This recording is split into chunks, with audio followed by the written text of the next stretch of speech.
The main point, you go 5-1 in the trip. At the same time, I'm sure you didn't want to put your starters back in for those final seconds. Do you use that as a teaching moment, and what do you say to the young guys in that kind of situation?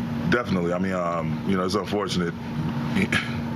There's no such when you're trying a young player, whether you're a rookie, second year, third year, whatever, or even a vet. You're trying to secure the win.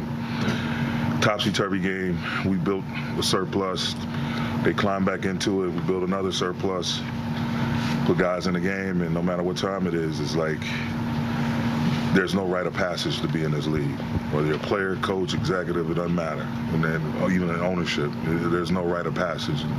No one owes you anything. And when you're trying to establish yourself and the type of player you are, you have to approach each and every minute. I hate the term garbage time. Like playing in the NBA, there's only so many spots, and you get a chance to play, even if it's the last 50 seconds. You go hard. You go hard or you stay home, pretty much. It's like you're trying to establish yourself, and you never know who's watching. You never know who's watching. I've been a part of a lot of teams, both as a player and a coach, where someone saw the way someone finished the game when it was maybe out of hand, but they still went out there like it's a tie ball game, and they put their best foot forward every single possession, however many possessions were left. You just got to have that mindset, the mindset that nothing is given. Nothing is given. Everything is earned. So I'll sit down with a couple of our young players on Friday, but, I don't want that. It's a teachable moment, but that definitely, I wasn't going to allow that to ruin the fact that, we did what we did on this 6-game trip. We had a little hiccup in Indiana, obviously, but the way we started, grueling game in Milwaukee, tough physical Memphis team, going through what we went through in Indiana, being able to bounce back, Brooklyn, Toronto, and now tonight, it's a great sign for our ball club, the way we were able to push through. So 5-1 in the trip, 9-10 overall. Just 5 games left. What is the message for the final push? To continue to do things like we've been doing, on one day, one game at a time. That's it. Like, don't look too far ahead. If we go this certain number in the last 5 games, or we go this certain number, just attack each day and each game with as much juice as you possibly can to try to get the most positive results possible. Darvin, AD was so dominant in the first quarter, and then for big stretches in the third and the fourth, their zone kind of, for whatever reason, you guys couldn't get him the ball. How crucial was it to kind of re-engage him late, and what do you think kind of kept that from happening in sort of the middle stretch?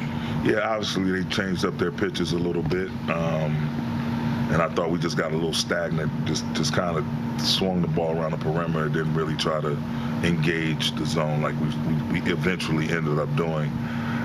When someone plays a zone, you got to set screens. You got to make sure you get the ball in the paint, and you got to have floor balance, and you got to have a willingness to pass the ball and a willingness to shoot the ball.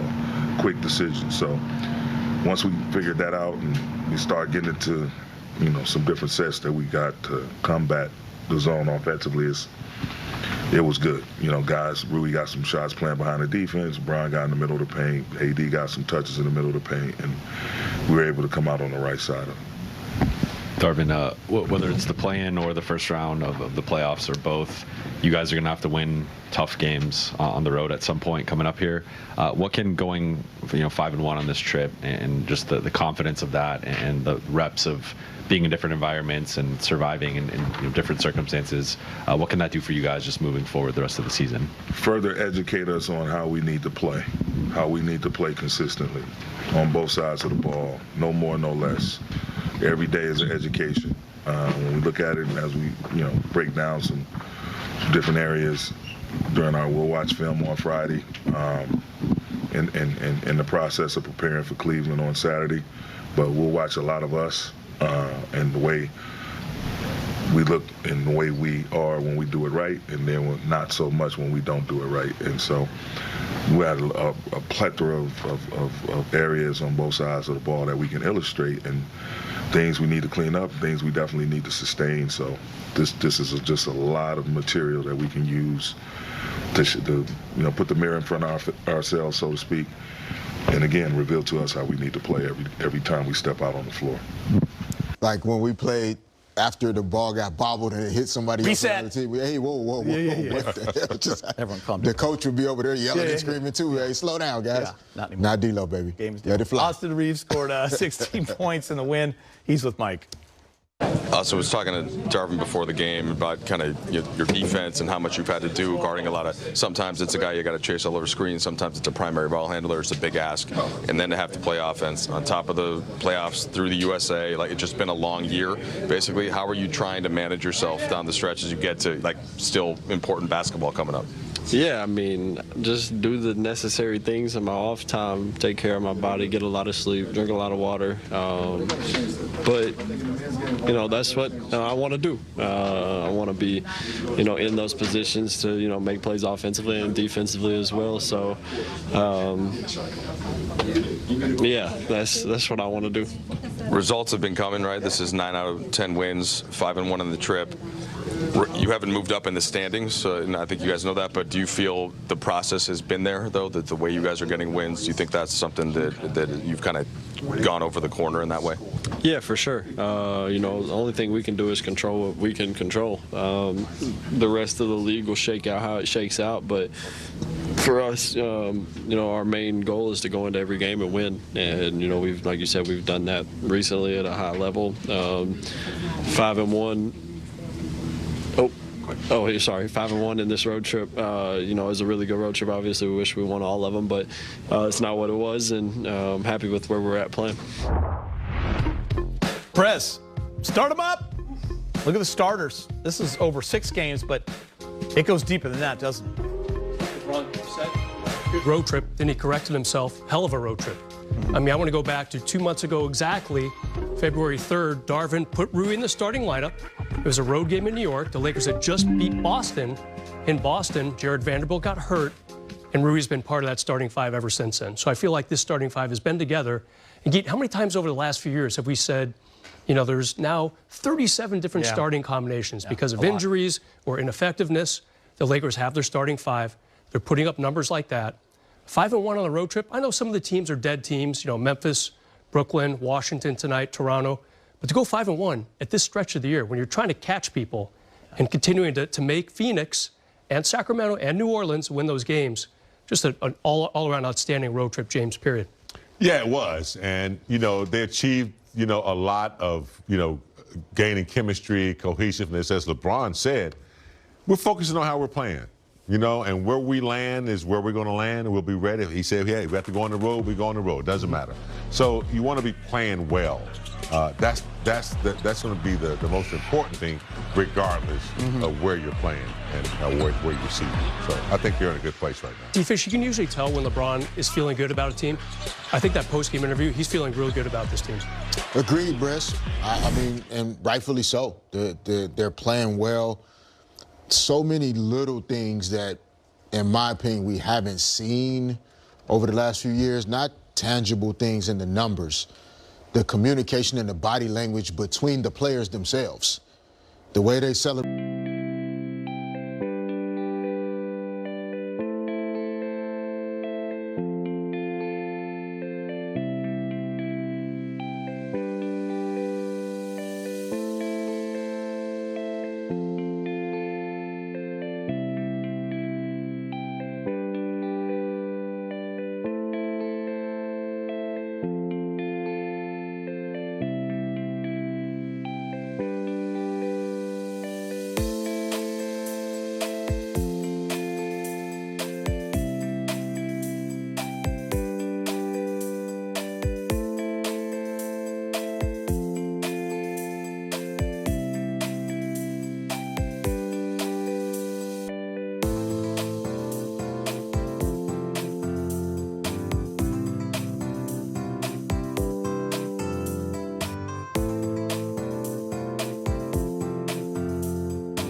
precious love, the stars spell out.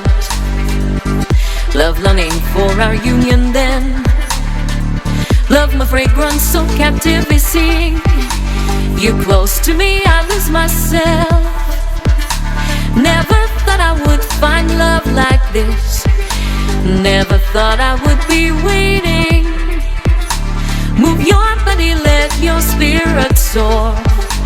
Ella, your atom, move your body. All of mine, I know